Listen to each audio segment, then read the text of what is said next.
Hi guys, welcome back. So I think I'm ready. I think it's time to predict England's World Cup squad for later this year. We've seen both Premiership semi-finals. I know we've got a final to go, but I think I've seen enough. Who's going to be in Steve Borthwick's 33-man squad? Pop your answers down below as well.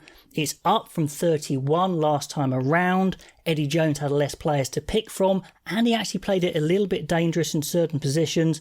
One specialist number 8, 2 scrum halves, 2 fly halves. He kind of got away with it, but Borthwick can be a bit safer this time, and I think he will be. Although you could say 33 will allow people to pick more bolters, more unexpected players, but we'll see. I think Borthwick might go a little bit safer. Now, before we get into the squad, you may have seen a growing wall of artwork behind me. This is from Scottish artist Blair Skivington, a big rugby fan. He's sending me down a picture for every major World Cup nation. It's going to be absolutely awesome.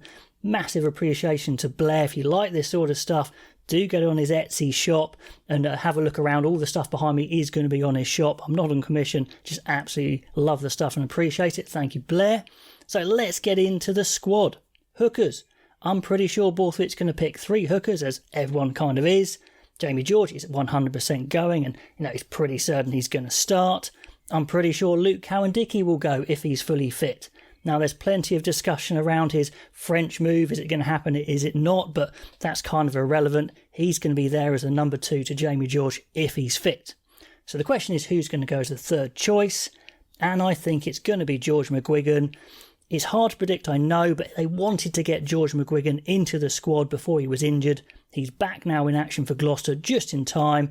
I know there's some bolters that could come in as a third choice. Harry Thacker's been one of the guys I've been talking about. Dan Frost, Theo Dan of Saracens, Dan Frost of Exeter, of course. Now, they could be bolters, but I think he'll go for McGuigan. He's got the game to start if needed. Now onto the props. In 2019, Eddie Jones took 5. There's extra players available, so I think Borthwick might take 6. I think it's safer, so I'm going to say he is. Ellis Genge and Vunipola, I think, are absolutely going. Genge is your starter, Vunipola coming on. He's done that in the Six Nations pretty much religiously. Yes, we know Vunipola's not quite the player he was, but he has come on and given his all, so I think he's going to go. The third loose head, the fan favourite, will probably be Varapava Ruskin, who is just back fit, but I think it's more likely to be Benno Abano. England coaches in the past have been desperate to get Abano in the team, and he's just kept getting injuries, but he's had a really good run of form and fitness. He's strong, he's experienced in the Premiership. I think he could be an excellent third choice loose head, and I think he's slightly more likely to go than Rapava Ruskin. The 3 tight heads are going to be Sinclair, definitely starting, and then I think he's going to take Dan Cole for his experience. He's shown he's put a lot of faith and experience. And I think he'll take Will Stewart as well from Bath. Will Stewart was the incumbent, if you like, under Carl Sinclair, and he got injured. He's back fit now for Bath, playing well, so I think he'll go. And when you look at it, that's quite an experienced 6 props. They're the 6 I think he'll go for. Who do you think he'll go for? Pop in the comments below. Now on to the second rows, and I'm not sure the number he'll go with. I think 4's the safe bet. But then if you've got cover in the back row who could play second row, you could take just 3. Plus, I don't think there's a huge amount of quality.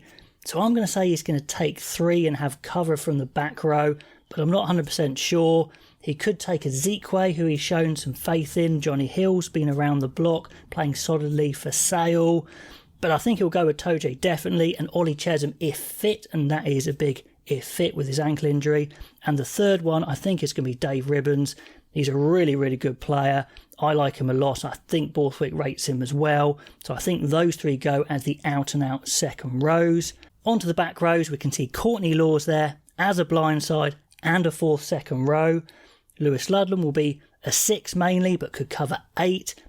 Curry and Willis definitely go. Tom Curry, that is. Tom Curry's played a lot of 6, so he could play 6 as well. Willis has been fantastic at 7. So Borthwick, I think, is absolutely going to take him, and I'm assuming Willis is available. I can't quite work out if he's not available after the World Cup, unless the RFU changed the laws, but let me know. I'm assuming he is for the World Cup. Alex Dombrandt will definitely go, I think, as an 8, because Borthwick's shown a lot of faith in him, even though he's been a bit shaky at times. And the impact of Sam Simmons off the bench, I think, will be too much to resist. He shows again and again what he can do in his explosive play. So those, I think, are the 6 back rows that go, with Courtney Laws covering second row. Now, scrum half, I'm not 100% sure if he takes 2 or 3. He could take 2 and have an extra second row. But I'm going to say he's going to take 3 because he's shown a lot of faith in the veteran Ben Youngs. He likes Van Poortvliet, he likes Mitchell. And Mitchell, I think, is the best performing of the 3, but I doubt he'll start. I'd love to see Ben Spencer go, maybe instead of Ben Youngs, but I don't think he will. So I'm saying Van Poortvliet, Mitchell and Ben Youngs. Fly half's an interesting one. If Farrell is intended to play some 12, maybe he takes 3 for sure. I don't know if he's an out-and-out 10, maybe he could just take 2, but I'm going to say you take 3 fly halves just to be safe. Owen Farrell there as the captain, of course. Marcus Smith, he's shown a lot of faith in, even though Farrell and Smith are very different players.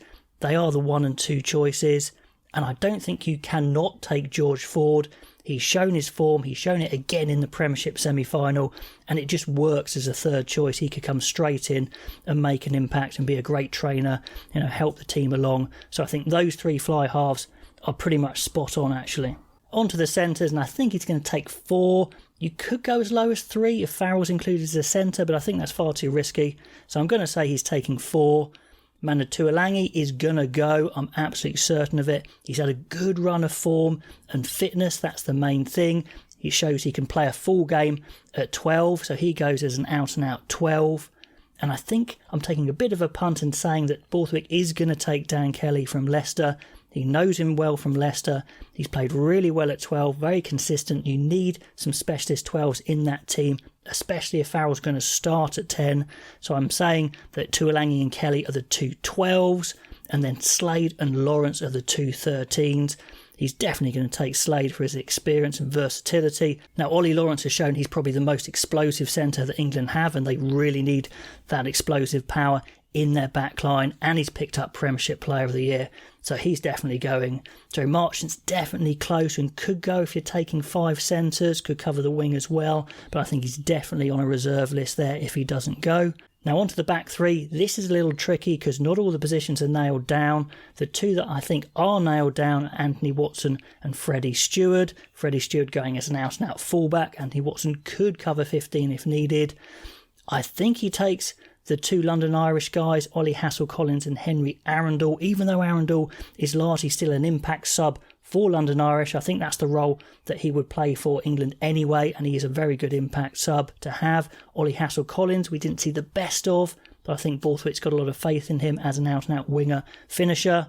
And Max Malins is very versatile, could play 15 wing, could even play 10 if needed. I think Elliot Daly might be very close as well for that sort of role, so it could be a bun fight between some of those guys there. Watson for Stewart definitely, the other 3 not so sure on, but that's what I'm going for. Okay, so that is the squad that I think Steve Borthwick is taking to France. Pop all those comments below, and if you haven't voted on the greatest World Cup winners 15 as well, get onto that video and have a vote. Love to know what you think, and I'll see you next time.